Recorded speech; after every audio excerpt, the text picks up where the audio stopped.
E como que eu entendo um paciente que chega com um desequilíbrio, com uma doença? Como que eu olho para esse paciente de uma forma ayurvédica, integrativa, inteira? Que eu possa olhar esse paciente e entender realmente o que está acontecendo dentro desse organismo que levou ele à doença. Primeiro passo bem importante é relembrar tudo aquilo que você já aprendeu na aula passada e examinar no seu paciente. Quais são os sinais e sintomas que esse paciente está te apresentando?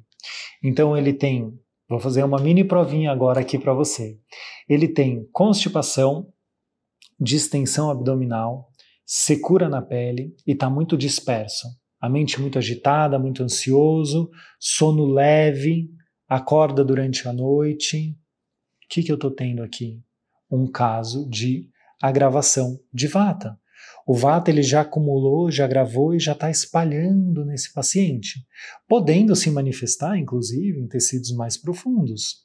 Por exemplo, quando ele começa a secar o sistema nervoso de uma forma mais enfática, eu posso ir para um Alzheimer, ou um Parkinson, né? Excesso de movimento, de secura em todo o meu sistema nervoso. Ou se o paciente ele chega e fala assim, nossa, eu como, depois que eu como eu tenho uma queimação, um calor no corpo, começou a apresentar vermelhidão na pele, coloração amarelada nas fezes, excesso de queimação, sente um calor que faz ele transpirar muito, está muito irritado, impaciente, brigando em casa, não consegue se comunicar direito. Opa, o que eu estou enxergando aqui? Um Pitta em agravação. E se o seu paciente chega e te fala, nossa, eu como, fico com um peso depois que eu como, sinto um sono que eu, nossa, não consigo segurar esse sono. Me dá vontade de dormir aonde eu estiver. Minha digestão está lenta, estou gerando excesso de muco, sinto que meu pulmão está carregado, não tenho ânimo para fazer as coisas, fico no computador o dia inteiro, mas na hora de fazer exercício eu não consigo. Opa, excesso de água e terra nesse meu paciente, excesso de kapha.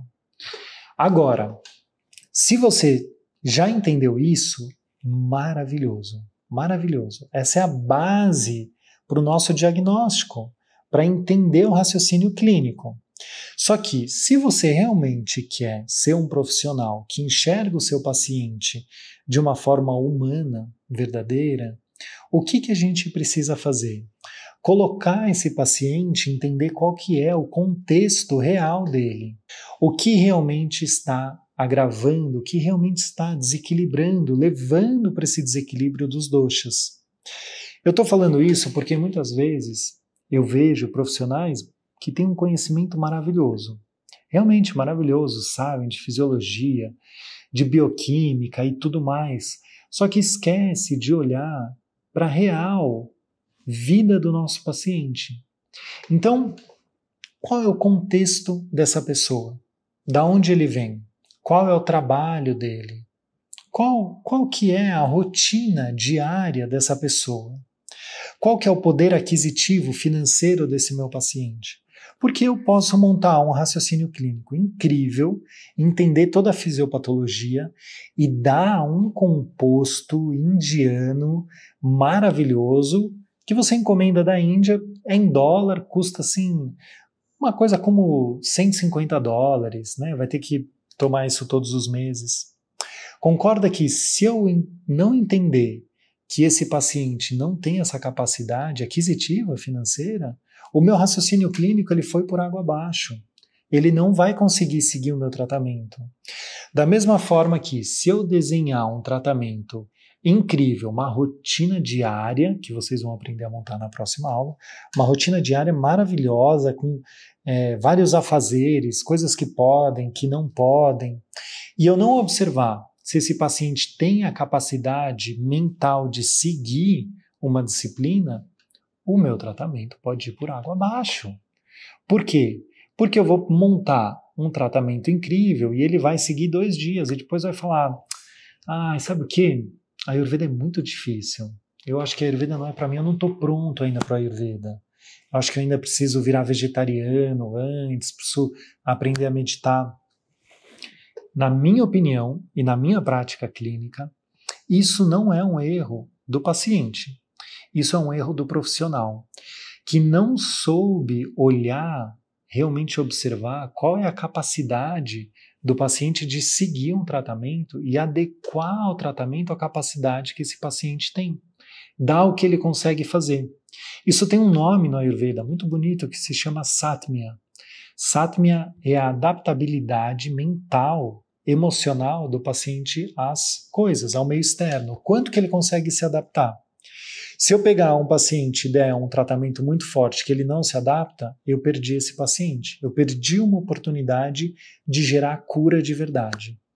Se eu pegar, e o oposto também é verdadeiro, se eu pegar um paciente que está pronto para largar a mão do açúcar, do glúten refinado, do tabaco, e eu não mudar essas coisas e der coisas muito leves, eu perdi esse paciente também, que ele vai falar, nossa, eu acho que eu queria uma coisa mais forte, eu queria algo mais intenso, eu estou pronto para me dedicar. Então, Satmya, adaptabilidade, é algo essencial de você analisar junto com os desequilíbrios do seu paciente.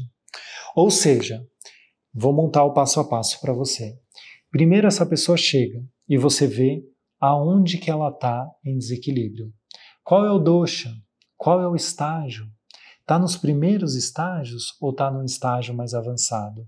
Ou já espalhou para um tecido, já está penetrando em algum órgão? Então, o primeiro passo que eu tenho é ver qual dosha está agravando esse tecido. Ou, melhor, o ideal, o sonho, né, de um profissional de saúde é pegar esse desequilíbrio ainda no tubo digestivo. Porque aí o meu raciocínio, como eu montar um tratamento, vai ser muito mais simples e efetivo. É através desse raciocínio terapêutico, dessa compreensão do quadro completo do seu paciente, que você pode criar um tratamento específico para essa pessoa, que vai ser o ideal para ela. O que isso quer dizer? Que nós não precisamos, como profissionais, ficar à mercê, e nós como profissionais e, consequentemente, nossos pacientes, à mercê de modismos, de modas na saúde. Isso é bom, isso é ruim. O jejum é muito bom. Ah, não, o jejum não é tão bom. Ah, o ovo é bom. Não, o ovo não é tão bom. Ah, tem que comer carboidrato. Não pode comer carboidrato. Para quem? A partir dessa compreensão, você vai entender, para esse paciente, o que é bom para ele. Qual dosha dele está gravado? Eu preciso dar mais nutrição, mais peso? Ou deixar ele mais leve? Eu preciso dar mais termogênicos, mais calor, aumentar o metabolismo dessa pessoa, seja metabolismo muscular, celular, seja metabolismo digestivo, ou não, eu preciso esfriar esse paciente, acalmar ele um pouco, tirar calor da vida dele. É nesse lugar, e olha como é lindo isso, que você pode criar um tratamento simples, efetivo, porque quanto mais você entende a lógica, mais simples pode ser o seu tratamento. E ao mesmo tempo não deixar o modismo controlar a saúde, que vem, vai, né? E os profissionais, inclusive, vão ficando perdidos, né? Agora isso pode, isso não pode. Por que a gente não se perde no Ayurveda? Porque a lógica é muito clara. E através dessa lógica que funciona realmente, eu posso criar um tratamento para esse indivíduo, que vai ser bom para ele naquele momento.